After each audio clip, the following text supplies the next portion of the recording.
Experimentuhan na sa nato ni guys. Kung ganin na tong first video na ko, plain lang to, wala na ko gihaluan. Creamy gid noon siya, as in literal na creamy. Pero kita nga coffee lover, gusto man nato pait-pait no. Gusto man dyan nato nga malasahan man dyan nato ang coffee. So sagulan po nato Nescafe stick. Pero guys, particular na miya guys.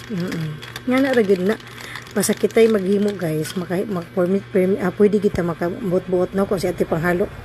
Mintras ka di magdaot atong tiyan, pwede kayo. Kit mahimutan ko ani scientist. Mahimong scientist ang person.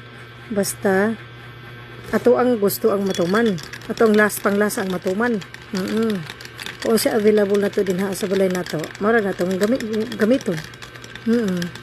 Last na nako asad ning dojutsu. Pinaka-last. So, nag-experimentohan na gid nako. Nami ko ayo guys, creamy, napait-pait. Nawalasahan na gid nimo ang coffee.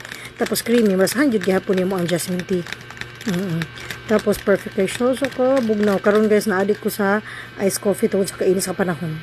Init mo kay diri sa ano ba? Pilipinas, chare.